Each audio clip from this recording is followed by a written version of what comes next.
leading Britain's conversation with Nigel Farage.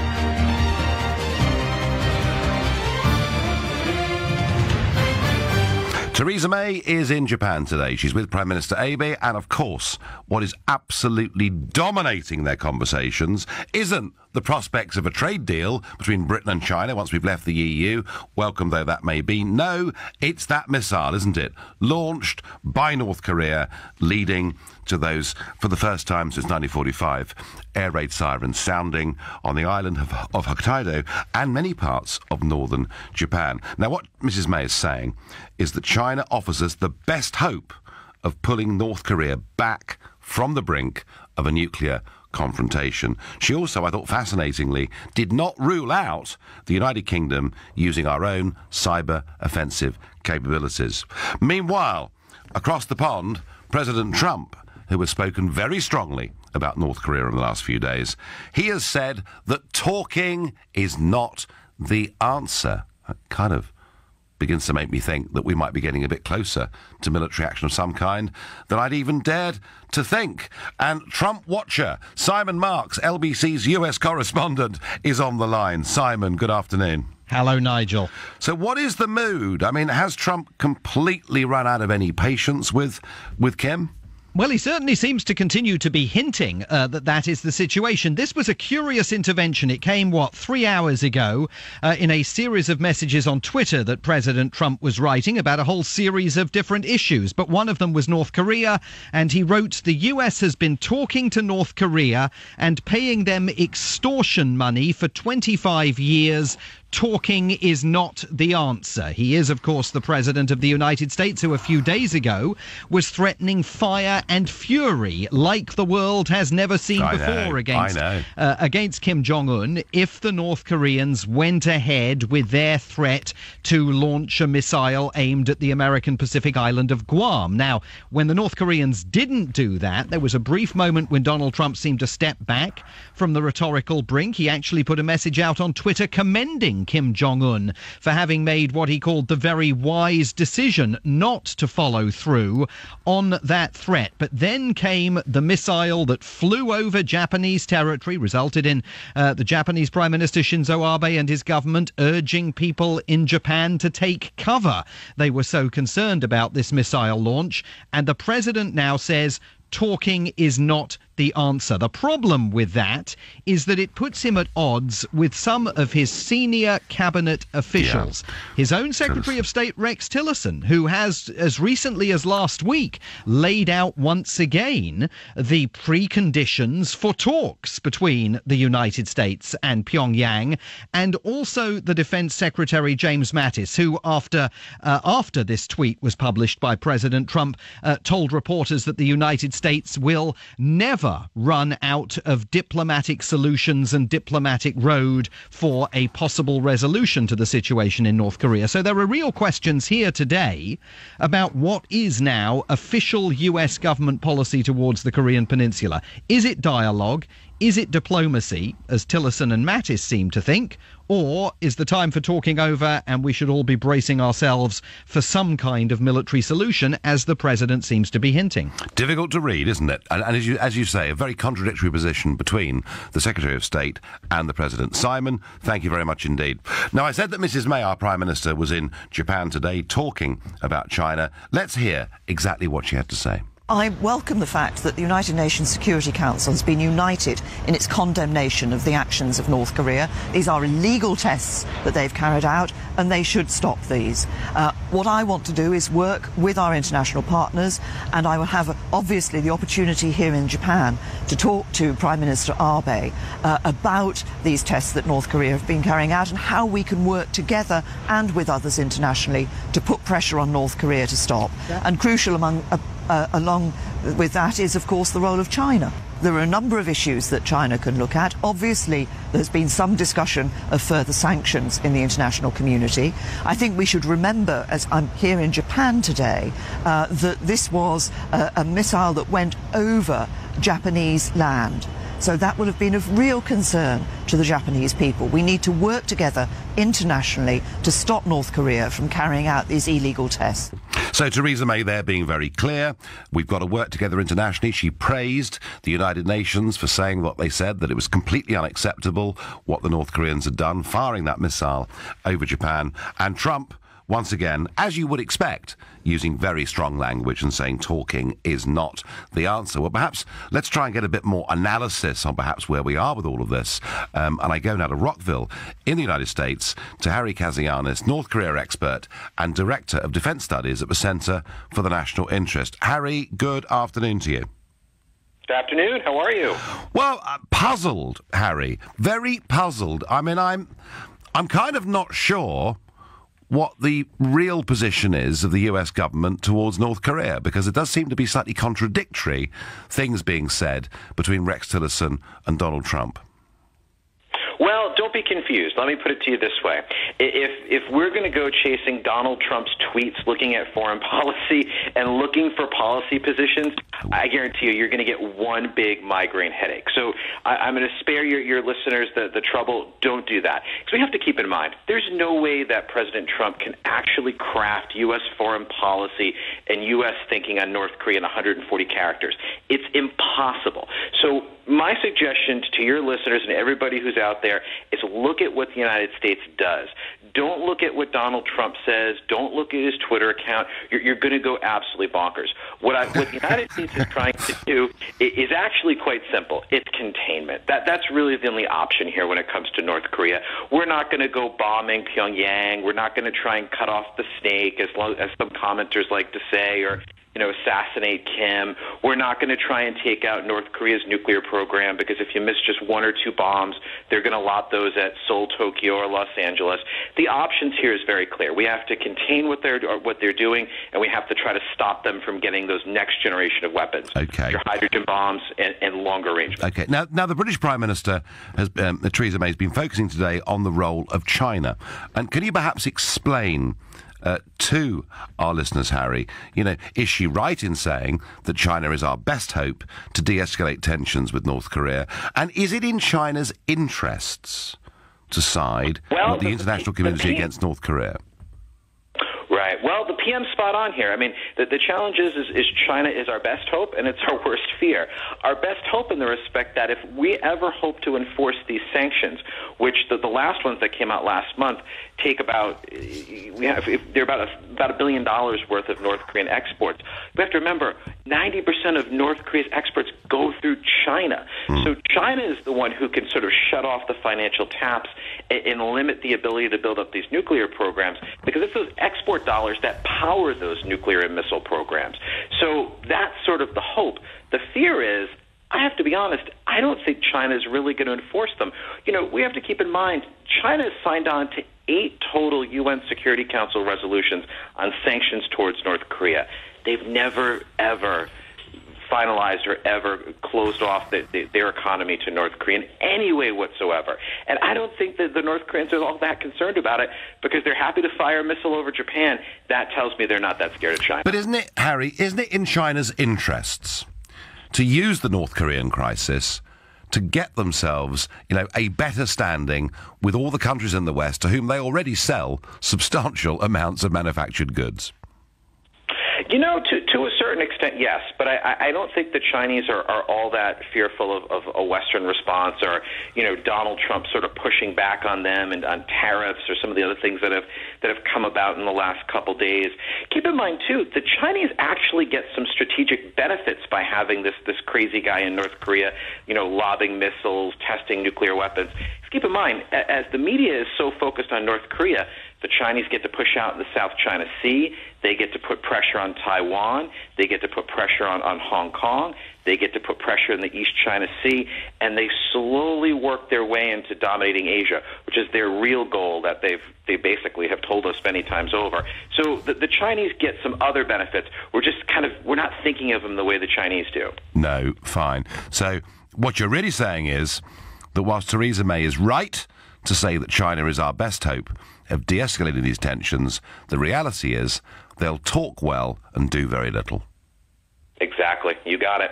Right. Harry Kazianis, thank you very much indeed for that analysis. North Korea expert, Director of Defence Studies at the Centre for the National Interest.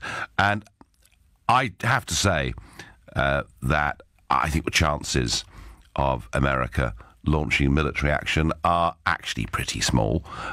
If a missile was sent to that little island of Guam and there was a genuine threat perhaps to Alaska or somewhere else, then I think Trump's got himself into a position where he simply would have to respond. But I don't see that happening in the short term. But I do worry that we're seeing a military build-up. We're seeing a leader of this country who perhaps doesn't always act rationally. I think there was great fear in Japan yesterday. The international community are joining together through the UN Security Council, and this has got the support, publicly at least, of China, certainly of Putin's Russia too.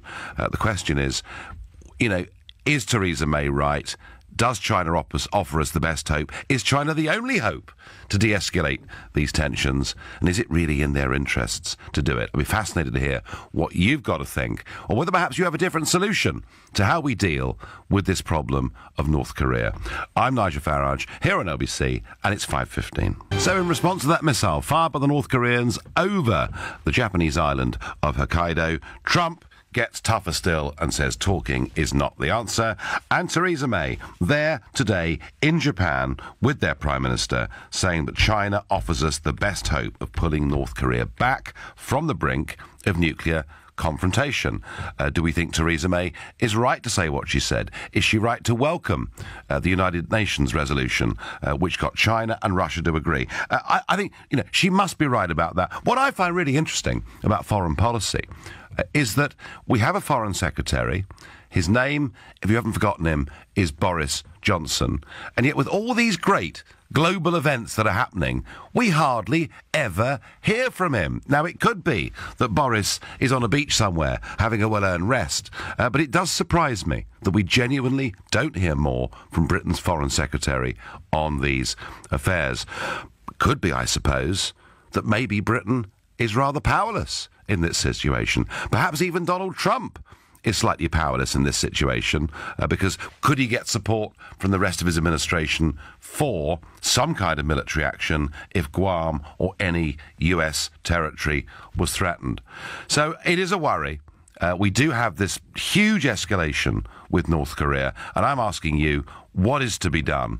Is Theresa May right that China offers our best hope, or have you got another idea or another solution? Matthew is calling me from Calais. Good afternoon, Matthew. Oh, hi, Nigel. Sorry about background noise. In fact, I just had to leave and they've started the safety announcements. But basically, Okay. I tried going out on deck, but they've got the noise out there as well. Right, okay. So you're returning from holiday, are you? Or Yeah, it's all right. Well on business in Paris, so okay. Back to good old Heathrow. But basically, I think the solution is that really, the UN and basically Trump should start basically saying that really we all want to disarm, and basically we should start that process. And no one should have nuclear weapons, and the UN should step in to say, okay, everyone has to start disarming, and that is the way forward, because nuclear weapons is going to be the end of the world. So, okay, Matthew, I am going to say, I'm sure you're a lovely fellow, but you're a bit of an idealist. I just don't think that we're going to see, wholesale nuclear disarmament happening all over the world. Matthew, it isn't going to happen, is it? Well, we've got to start those talks. Everyone's got to be talking that way. And if we're talking that way, and then we should then say to North Korea, yeah, you haven't got them, so you're not going to get them. And then obviously if the whole, United Nations unite and what they are against them getting nuclear weapons. But I see it from their point that they're thinking, okay, everyone else, there's a lot of other people have it, we want it as well. So there could be. It's not going to happen overnight. Matthew, there could be. If there was a better relationship between the USA and Russia, and not the current hysteria about Russia that is going on in Britain, America and elsewhere, then there would be the possibility of a talks between those two countries about the de-escalation of the sheer number of nuclear warheads that each side holds. But I do not see a world, Matthew, in which, nuclear weapons just simply disappear completely. I just don't think in practical terms it's going to happen. Another suggestion I had yesterday was somebody said what Trump ought to do is to invite Kim Jong-un over to Washington to have dinner at the White House. A well-done steak, bit of tomato sauce, whatever it may be. But again, I don't see that happening. So, Matthew, your idea that the UN get involved, we all lay down our nuclear weapons, is a lovely one. It's a wonderful one. But I'm afraid I don't see it happening at any point in the foreseeable future. Do you, Matthew, look at North Korea and feel scared about them? Well, I think if I was living in that region, I would have been very concerned. We're quite far away, and I think, they haven't got the means to get to us yet. But, that's why I think,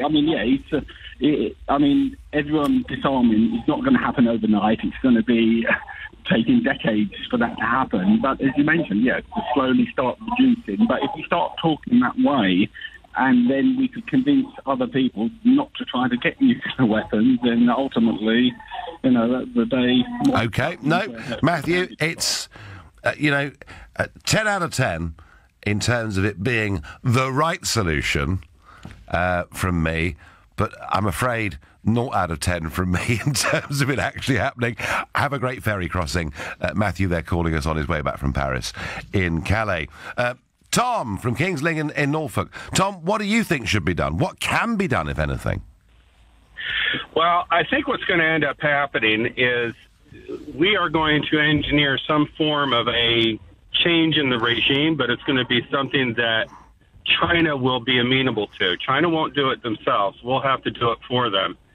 But it'll be another communist regime, and it'll be a regime that won't be as belligerent as this one is. So how do we get rid of Kim then, Tom? It's not that difficult. We've got an intelligence agency. We've got human intelligence in the field. I was stationed there for about a year. Okay. So I can tell you it's not overly difficult to get in there, but... Are you suggesting that the best course of action is simply just to take this guy out? Yeah, regime change. I'm not advocating that he would be killed off. There'll be certain political considerations behind it, but I believe regime change is about the only way that we're going to get to a solution with this whole issue without nuclear weapons, and also, by the way, getting China's support, because China will not allow regime change unless it's something it's a regime that's acceptable to them. Yes, I understand that, but the regime change argument, of course, we used, did we not, in Libya, that we were going to remove Gaddafi to make Libya a better place. It's made it, without doubt, a worse place. We were going to remove Saddam because he perhaps posed a threat to us, and it would make Iraq a better place. I'm not sure that it has. I just worry, Tom, I worry that the argument for regime change has not been very successful over the last few years. You have to bear in mind, though, that we're talking about a country that borders China. If we suggested or advocated regime change with China as a partner, and China being the ones that basically selected who they would prefer as a replacement for Kim Jong-un, then I think there'd be a better chance of that happening and succeeding. I understand that. Do you think China is in the mood to work with us as closely as that? Actually, I do. I do, because they see North Korea as something of an embarrassment. And from an economic standpoint, we are their largest customer, frankly. Yeah. Yeah. So if we basically come to them and basically say, look, here's the deal. We'll support putting a new person in place as long as it's someone that you agree with. And it's not somebody that's going to continually to threaten Japan and us. It's protecting your national interest. It's protecting our national interest. And let's face it, the trade continues. We're your biggest partner. We're your biggest trade customer. If we're going to have problems in this department, maybe we should reconsider our trade relationship. I think that would turn China around. Yeah, no, I do understand the logic of that. And who would broke that deal? Would that be done through the UN, or would it be someone like Rex Tillerson that did that, America to China? I think it's already being done. I think it's being done through Rex Tillerson. Yeah. To be fair, I think actually I think a lot of things are going on that nobody knows about. I think people are being very tight-lipped because Trump is a deal maker, and when it comes to negotiation, I don't think you're going to find somebody as good as he is coming to the table like this. I understand he's not quite versed in this arena since he's not a politician, he's a businessman, but... Well, the same argument, of course, could be used about Tillerson, who ran ExxonMobil and was their chief executive until he became the Secretary of State. So you could use the same argument about him too, couldn't you? You could. However, China is, despite the fact that it's communist, China is very business-oriented. China is all about getting the dollar, getting the yuan, getting the pound, getting the franc, getting the euro. So, they're business-oriented. They're businessmen, too. I think there's already a lot of talk going on as we speak. And this is part of the reason why I don't think you're seeing a lot of hysteria or you're not hearing a whole lot of hysteria coming out of the United States regarding China. It's mostly about, Confederate statues and this other, that malarkey, Yeah. But no, Tom, I think your basic point that these conversations are happening and that it is being said to China that it's considerably in their interests for something to happen, and whether that something is military action or regime change or whatever it is, I'm convinced you're right. I'm convinced those conversations are happening and that is the key. Ultimately, China will do what's best for China. Tom from King's Lynn, an absolutely fascinating phone call. I think he's right. I'm sure. You've seen publicly, actually, you've seen Trump being quite nice to China. You've seen Tillerson be quite nice to China. I'm sure these conversations are happening. I think Theresa May for once is right. China probably is the key to sorting out North Korea. I'm Nigel Farage, here on LBC. It's now 5:30. Theresa May is there in Japan today, and she says China offers us our absolute best hope of stopping this increasing tension and escalation with North Korea. Is she right? Is it in China's interests to do a deal with the West to perhaps change, attack, or get rid of the current leader of North Korea? Our previous caller, Tom from King's Lynn, suggesting that those conversations are taking place already between Rex Tillerson and the Chinese regime. And you know what? I suspect that is absolutely right. John in Gravesend in Kent. John, good afternoon. What do you think? Good afternoon. Well, the policy to solve all this for everywhere, Ukraine, Venezuela, all the other countries, is Yanks go home. I'm sick to death of this attitude towards North Korea without an appreciation of where they're coming from, where the Japanese mistreated them between 1910 and 1940, and the way that 200,000 Korean women were there to service the Japanese army. The fact that the Americans there, destroyed every city, killed General Curtis May, bragged, we've killed 20% of the population. It just goes on and on and on. Do you know, it was you can try a Time Watch program, We'll Kill 'Em All, it's called, and it's a documentary about the Americans killing refugees, civilians in Korea, and the South Koreans hate the Japanese, and all I'm trying to say is, with that background, the Supreme Leader is right. You know and I know, if a country disarms, the Americans will have them. And there is no way China is going to allow America to do what it's doing around Russia and put American bases straight on its border. No, of course. No, I completely understand that. That would not be in China's interest, John, and I get that. Of course I get that. I understand that. But the idea of Yanks go home is not something, I would suggest to you, John, that would be very popular in South Korea, where they absolutely rely on the American military being there for fear that if they weren't, the North Koreans would invade them. Look, we have the same argument with Iran. Iran hasn't attacked another country since I think it was a battle at Basra 218 years ago. Yeah? And we make out they're the biggest threat. It's pathetic. Honestly, the Americans should get out of the East China Sea, stop meddling in other people's affairs, go home, and get out of the way. Until Trump came in, Korea was just meddling along in its own way, a sovereign country, allowed to have nuclear weapons. As you said, we're not going to disarm.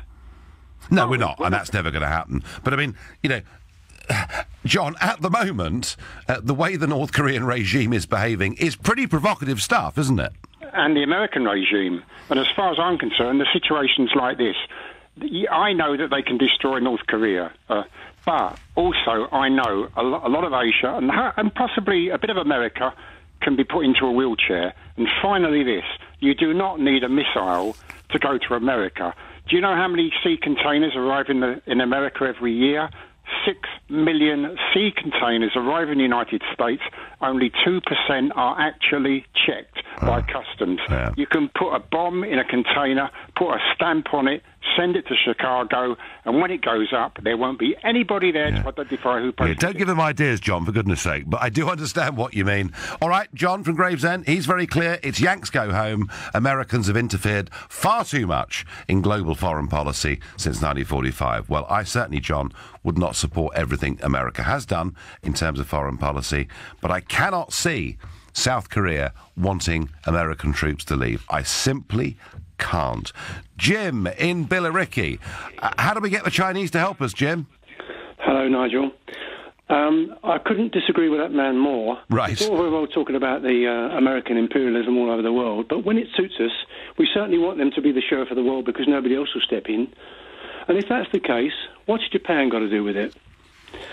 So it seems to me that there are only real two answers to this. One is China, and I don't see China putting itself out because they themselves are very undemocratic and very tyrannical. The government is. So if that doesn't happen, we've seen lunatics and dictators throughout history. Yes. And I'm afraid there's no other way to deal with them other than force. I'm afraid, and it's a pretty miserable thought. But it seems to me the only way is to take him out if China doesn't step in and stop this. Yeah, and will China step in and stop this? Well, I'm not sure. I mean, I don't know. I don't know what damage it would do for their interest if they were to step up the pressure. But I wouldn't trust their sense of kind of democratic morals, if you like, because I think they are a very tyrannical government. Yes, and I'm, in many ways, they are, and they, of course, don't want lots of Western-style democracies encircling them, do they? And I understand that, but they do, Jim, have an opportunity here to build some much better strategic relationships with their biggest export markets in the world, don't they? That is very true, Nigel, and I think that might be the tipping point because they could really make such good relations with the rest of the world if they stepped in to be the peacemaker between us. And it's not just America, it's us too, and Japan. Yep. Yeah. Well, actually, through the UN, it's lots and lots of countries, isn't it? So it's a big moment. Jim from Billericay, I thank you very much indeed. Now, Tom from Kings Lynn, who I spoke to before the break, he's been back on the phone to say that he, of course, was stationed in South Korea, and he says the reason there is an American presence there is that if the US left, the South Koreans would see it as a sanction for them to make incursions into northern Korea, which is an interesting perspective on it. Either way, Tom sees the Americans in Korea as a peacemaker. Interesting. Is he right? I don't know. But certainly, I would be very surprised if the Americans were going to leave South Korea anytime soon. Now, flash flood warnings have been issued now for other states in the south, particularly Louisiana. The storm, which we talked about yesterday, which was reduced from being a hurricane, but dropping just staggering amounts of rain. We're talking about 30, 40 inches plus. Large parts of the Texas city of Houston are underwater. More than 20 people there are reported dead. Thousands have been evacuated from their homes. And it's moving on, we're told, to Louisiana. I'm going now to Cliff Sanders, a reporter at KRTH Radio in Houston. Cliff, good afternoon. Yeah, good afternoon to you too, Nigel. Well, we're watching this every day, Cliff, and keeping our listeners updated. So firstly, how are things in Houston and in Texas in general? Well, I mean, we've been devastated, obviously. I mean, the rain is now over a different portion of the state. It seems to have stalled over Port Arthur and Beaumont, probably about an hour away from here. But in the Houston area, we're now into recovery, okay? We have moved into the beginning stages of recovery. And this recovery, unfortunately, is not going to take days. It's not going to take weeks. It's not going to take months. It's going to take years. Is it? Yeah. I mean, that's what FEMA said today. I mean, this is a many years recovery. I mean, what they talk about the Texas miracle and how Texas built itself up in the 80s after oil prices had an issue 30 years ago, and how the Texas economy became a booming economy. Well, guess what? This storm, Harvey, decided to take it out in about 36 hours. Yes. To be honest with you. And we were talking yesterday perhaps about as many as 500,000 homes suffering huge structural damage. I don't know if it's 500,000 homes that's going to suffer huge structural damage. We're not going to know these numbers for if we're honest here. You're not going to know numbers, death toll. You're not going to know numbers of how, you'll excuse me, our emergency services. That's okay. Going off. It's all right. Certainly authentic, Cliff. You can tell I'm in a newsroom. Yeah. It's certainly going to take months for us to figure out just how many people died, how many people were helped in shelter, how many people have applied for assistance from FEMA. This is something, if anyone is looking for hard and fast numbers now, you are just not going to get it. And the storm, we understand, is moving on to Louisiana, and perhaps I heard it today, it could even threaten New Orleans again, who, of course, had suffered that devastation 13 years ago with Hurricane Katrina.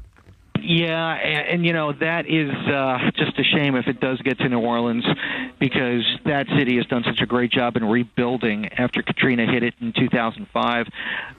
This is a very, very stubborn storm. And, Nigel, I got to be honest, I talked to people at the National Hurricane Center on Monday as we were, in the thick of it, and one person who has been a forecaster for 30 years, a hurricane specialist for 30 years, said to me, in 30 years of looking at hurricanes, I've never seen a storm like this.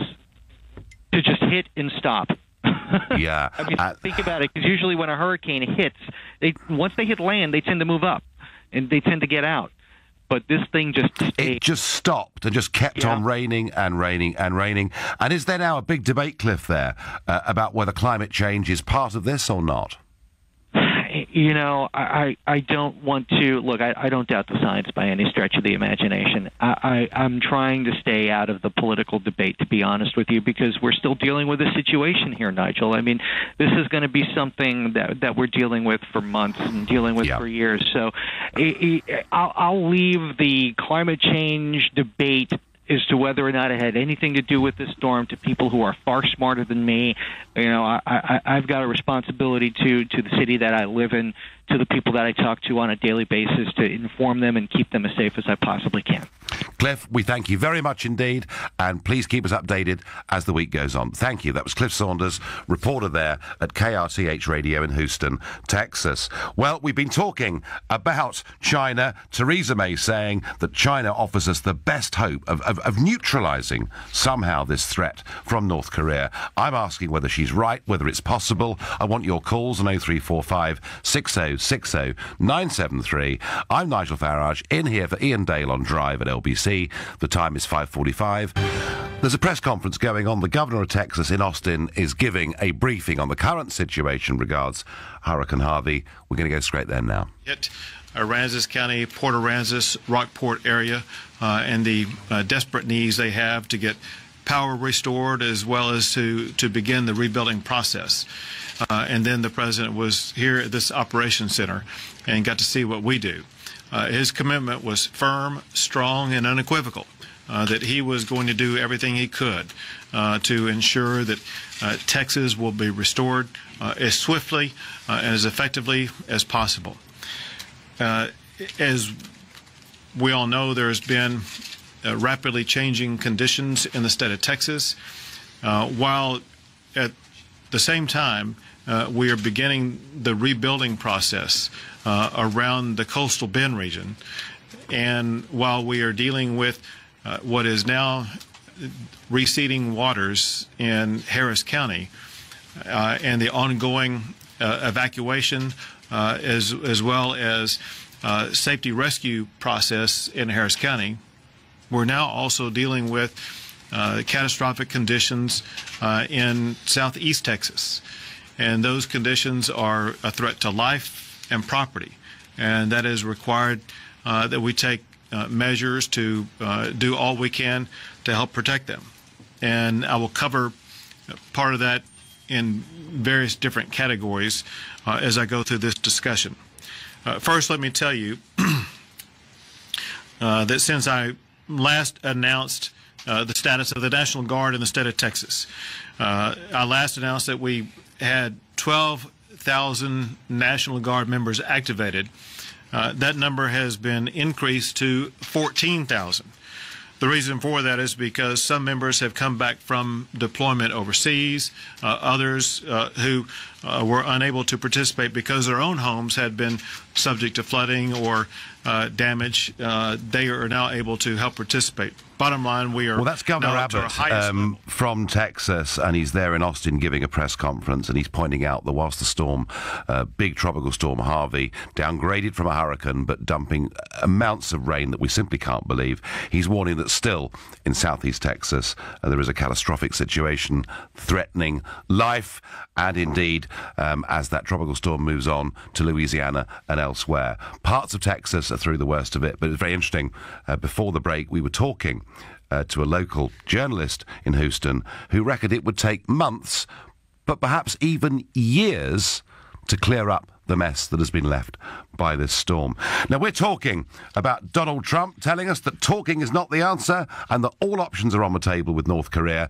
We're talking about Theresa May saying China offers us our best solution. And I want to know from you, what would you do to try to de-escalate tensions between the West and North Korea? But before we do that, the leader of the Scottish Labour Party has stood down. Kezia Dugdale, in what I think was a shock resignation, means the party begins its hunt for their fourth leader in 3 years. Reminds me a bit of my old party. LBC senior reporter Vincent McAvenny is with us here now. Vincent, it was a shock, wasn't it?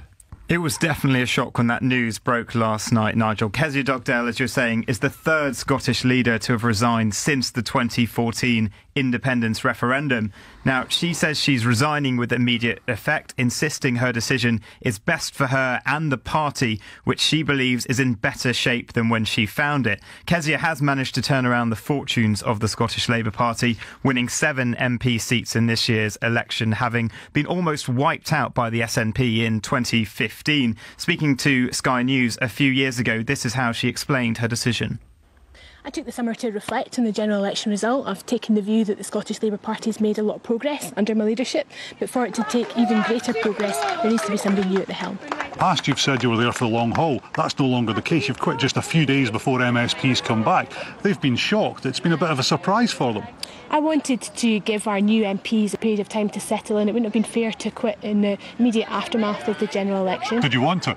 I thought about it, and I decided to take the summer to reflect upon that, and I've come to the conclusion that the best thing for the party and the best thing for me is to pass that baton on, and I'm doing it at a moment when the party is in good heart and good form. We've had a success in the general election that nobody anticipated, and now it's time for somebody to build on that success. Well, that was Kezia Dugdale.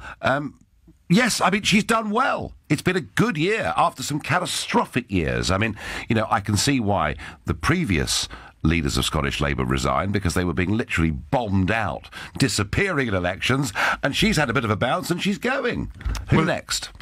Well, that remains to be seen. She's had a difficult time of it. She's been an outspoken critic of Jeremy Corbyn, in the past branding him not competent to do his job. And in last summer's Labour leadership election, she supported rival candidate Owen Smith. So that is the other factor involved in this. And Kezia herself has just finished a week of campaigning for Labour in Scotland with Jeremy. She's denying, though, those accusations that she's been forced out in favour of someone that he would prefer. And her supporters also say, having battled with the SNP and Ruth Davidson's resurgent Scottish Conservatives, she's tough enough to withstand their attacks. But this is a more personal matter. The SNP leader and First Minister of Scotland, Nicola Sturgeon, has paid tribute to her departing rival. Well, Kezia took over leadership of the Labour Party at a really, really tough time, and although her and I are opponents, I always really admired the guts and the tenacity and the determination that she brought to that task. She has made the decision that now's the right time, in her words, to pass the baton on to somebody else. So, you know, I wish her every success for the future. My job, though, is to focus on leading the SNP. Thankfully, sorting out the Scottish Labour Party is not my responsibility. My job is to continue to convince people in Scotland that the SNP and the Scottish Government is delivering for them. Kezia Dugdale has been experiencing personal difficulties in her own life after splitting with her long-term partner and the loss of her close friend, motor neurone disease campaigner Gordon Eichmann.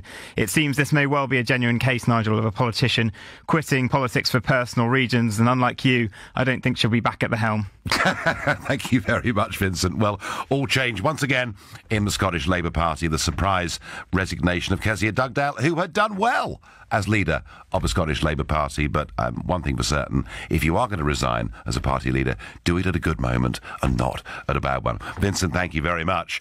Well, back to this question of North Korea. What is to be done? Trump making some big, strong threats. Theresa May really putting all her eggs, if you like, in the China basket, and me wondering what really is in China's interest ultimately. Colin from Ashford, who I believe has got some experience of the region. Colin, good afternoon. Good afternoon, Nigel. Hello. Yes, I just wanted to say I was in the country about 4 years ago, and I think it's very similar to what's happening now, to what was happening 4 years ago. So at the time when I was there was a lot of build-up for war, a lot of war talk, a lot of preparation for war. The people I spoke to were very interested in what the outside world was saying about them. I had BBC World Service in my hotel room, and certainly every day people were asking me, those people I came into contact with, what the outside world was saying about them, and what the BBC was saying about them, and things like that. So I think they've been in a state of preparation for war for a long, long time. Yes, well, that may well be true, but it doesn't make it any more desirable, Colin, does it? No, absolutely not. But I think it's almost a constant theme. I think every year there is this hyping up of tensions between the two countries, and I think from their point of view, from their leadership point of view, it's very much to their advantage to play to their domestic audience, to keep them in fear, I think, as well, to keep them on this war footing. I think it plays very well. Obviously, on their state television, this is the kind of things that they will be broadcasting every night, every day, for hours and hours on end. You know, this is the kind of thing that I saw. Yeah. No easy solutions, Colin. Do you think we're headed towards conflict? I doubt it. I think because it's happened before, and I think it's one of these drum beats that get louder and louder, and then eventually sort of fall away. Okay. I don't think it will happen, and I don't think China will ever want America anywhere near its border. No, well, that, of course, is very true, and that's why it's such a complex issue. Colin, thank you. Ted in Southend says, hello, Nigel. Just send over Daniel Craig into North Korea. It'll all be over by Christmas. Thank you, Ted. Well, a light-hearted end to what is a very serious conversation. Coming up after the news, the practice of weeding out underperforming sixth form students in the middle of their A-level courses is something that is today in Orpington at St Olave's Grammar School causing one hell of a row. We're told that other high-achieving grammar schools are doing it. I guess it's all about league tables. It's all about the school looking good. But what about the interests of the individual children? And does this raise bigger questions about the benefits or otherwise of grammar schools? Call me on 0345 60 60 973.